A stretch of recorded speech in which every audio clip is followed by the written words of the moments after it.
नमस्कार, जय हिंद। कैसी चल रही है तैयारी? पहले तो आप लोग फॉर्म अच्छे से भर लें। इस वीडियो के माध्यम से 2-3 बातें मैं आपको बताने वाला हूं। मैं कुछ दिखा दूं आपको। आप लोग के लिए कुछ मैं डाटा तैयार किया हूं। जो बिहार पुलिस 21 या 391 में जो एग्जाम हुआ, तो पैटर्न क्या रखा गया है और किन किन टॉपिक पर आपको विशेष ध्यान देना चाहिए, एक्स्ट्रा आपको समय देना चाहिए, उन सारी बातों पर हम लोग चर्चा करेंगे। तो इसमें मैंने 2 शिफ्ट के प्रश्न उठाए, एक शिफ्ट का नहीं उठाया। मैं 2 शिफ्ट का प्रश्न उठाया। एक पहला शिफ्ट का है, ये प्रथम पाली का है, और एक और मैं उठाया जो दूसरे शिफ्ट का है ना। एक शिफ्ट के उठाने से हो जाता कि भाई हो सकता है एक शिफ्ट में ज्यादा पूछा गया हो, लेकिन जब मैं 2 शिफ्ट का उठाया तो मैं जो चीज अनुभव कर पाया वो मैं आप लोगों के साथ शेयर करूंगा। वीडियो को देखें और इसके साथ जो भी बताऊंगा उसको नोट कर लीजिएगा, फायदा होने वाला है आपका।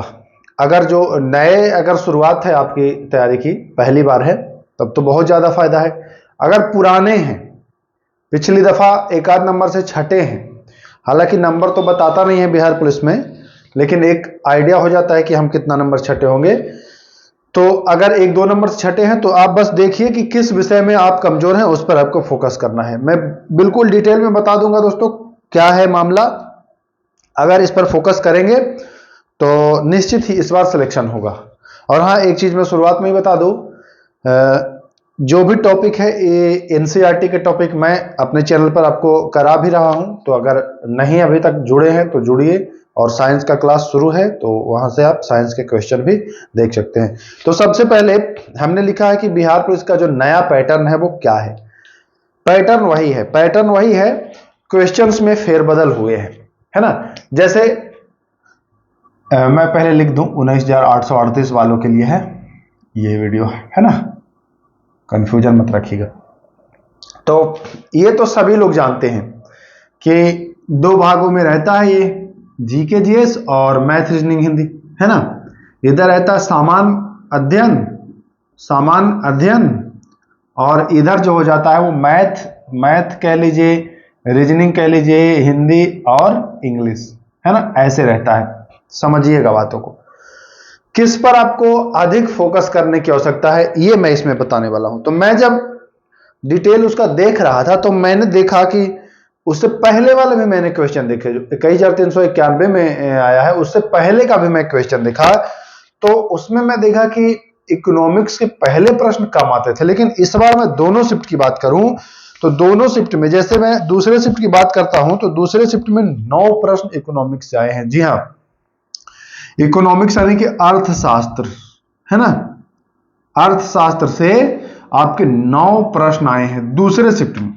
मैं पहले शिफ्ट में भी देखा, हमने सोचा कि चलो हो सकता है एक में आ गया हो, लेकिन जब मैं पहले शिफ्ट में देखा तो पहले शिफ्ट में भी देखा कि 9 प्रश्न पहले शिफ्ट में भी आए हैं। देखिए यहां पर आपको दिख रहा होगा, है ना, हमने टोटल किया भी है। तो कहने का मतलब है कि इकोनॉमिक्स पर आपको फोकस करना होगा। 9 प्रश्न मायने रखता है। अर्थशास्त्र सामान्यतः आपको जटिल लगता है कि नहीं जटिल, कि हम कैसे कर पाएंगे।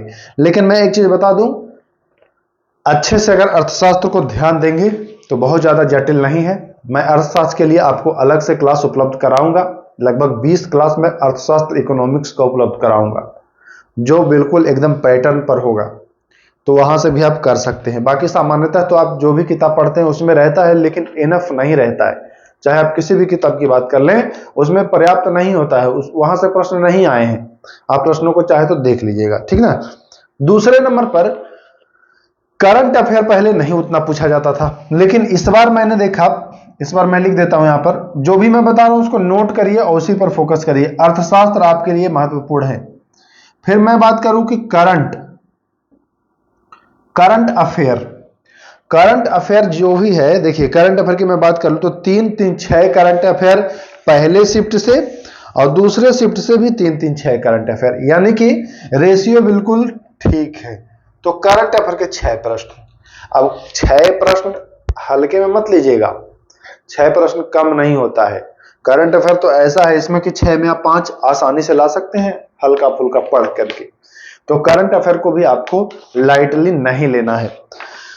इकोनॉमिक्स हो गया, करंट अफेयर, ये दोनों अननोन टाइप के थे। अननोन का मतलब कि पहले नहीं उतना आता था, अब ज्यादा आने लगा है, तो इस पर आपको फोकस करना होगा।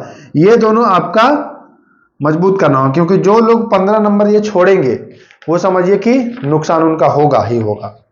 अब बात करते हैं जो बेस है, बेस मतलब आधार, जो मुख्य सब्जेक्ट है, मैं उसकी बात कर लेता हूं। इसको मैं मिटाऊं क्या? ये अर्थशास्त्र का 9 और करंट का 6 है ना, ये आप देख लिए हैं। इसको मैं मिटाता हूं, चलिए इसको भी मैं मिटाता हूं।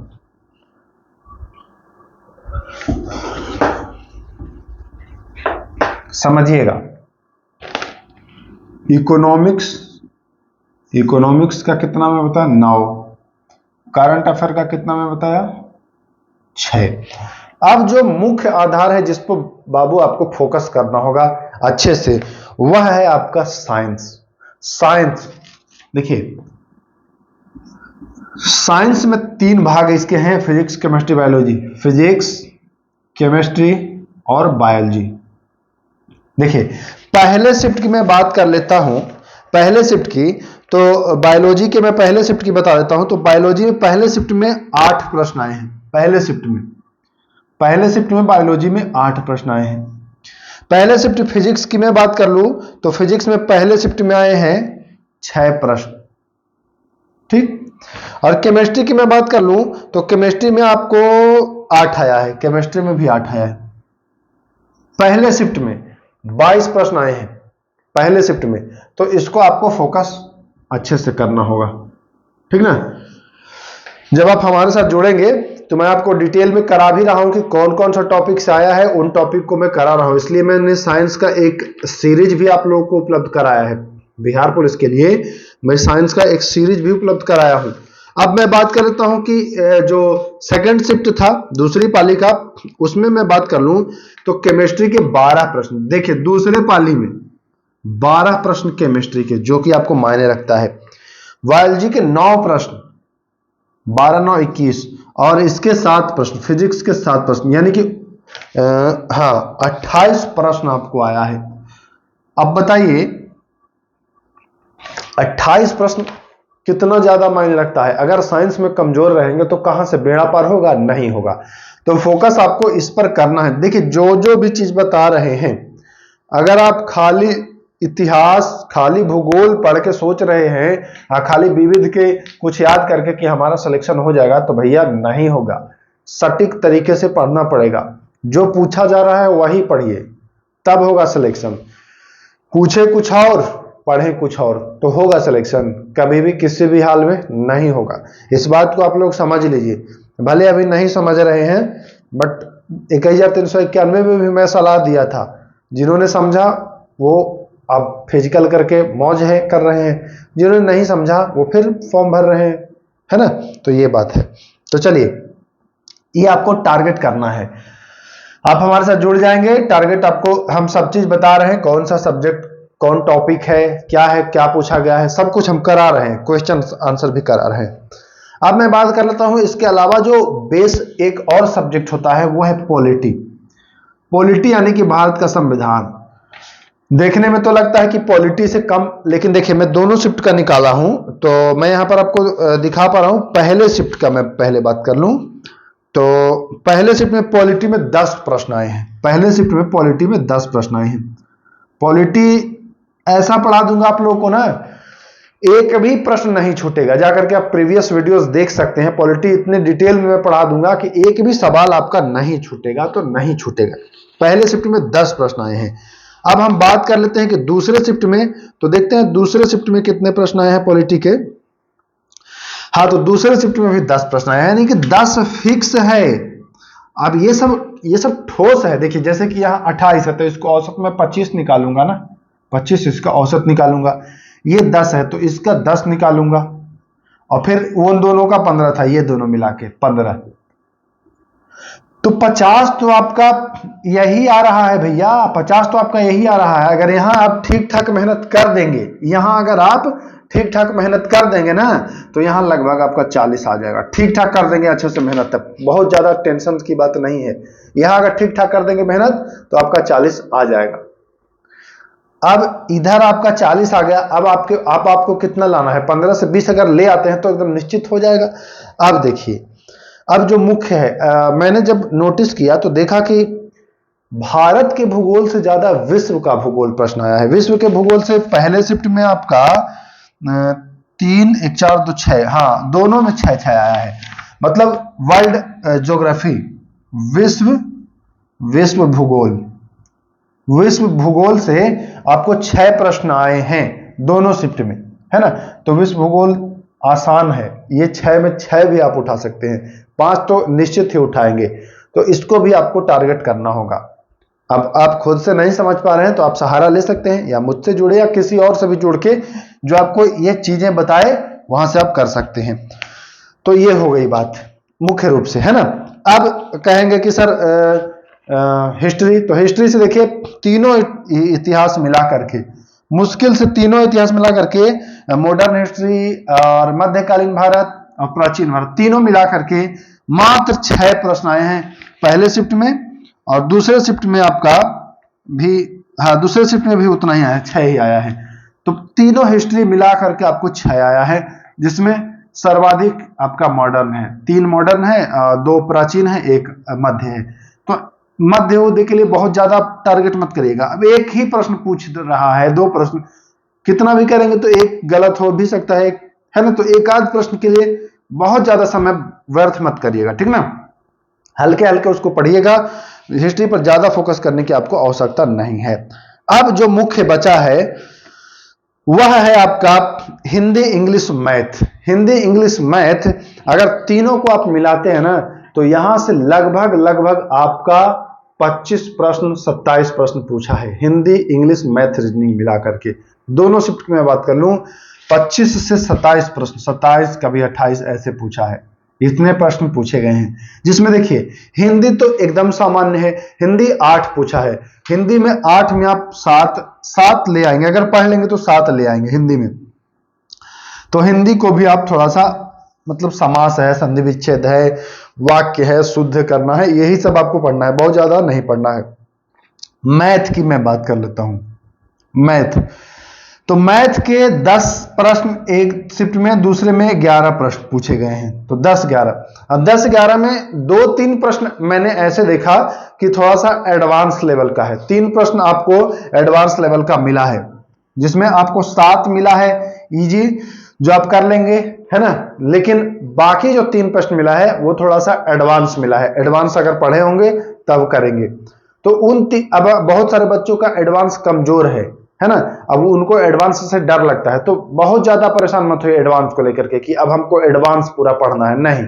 2 ही 3 प्रश्न है एडवांस का, तो बहुत ज्यादा परेशान नहीं होना। अगर पढ़े सीख पाए तब तो अच्छी बात है, अगर बहुत ज्यादा दिक्कत हो रही है तब उसको स्किप कर सकते हैं, उसको चांस ले सकते हैं तुक्का मार करके, क्योंकि निगेटिव है नहीं। बाकी जो आपके 7 प्रश्न हैं, इसके लिए आप 7 में 7 ले आएंगे। बहुत ही सामान्य स्तर के प्रश्न है ये मैथ वाले, तो यहां से आप 7 में 7 ले आएंगे, और बाकी जो 3 बचेगा उसमें आप तुक्का का इस्तेमाल कर सकते हैं। हाँ, वो कब, जब आपको एडवांस नहीं समझ में आ रहा है, बिल्कुल एकदम नहीं, तब। और नहीं अगर समझ में आ रहा है तो उसको करके आप कर सकते हैं।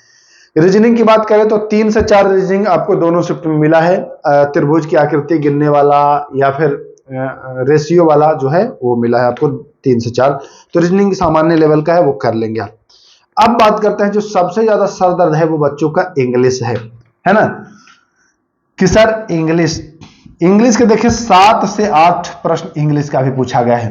अब 7 से 8 प्रश्न है तो मायने तो रखता है, मैं तो ये नहीं कहूंगा कि 7 से 8 प्रश्न मायने नहीं रखता है।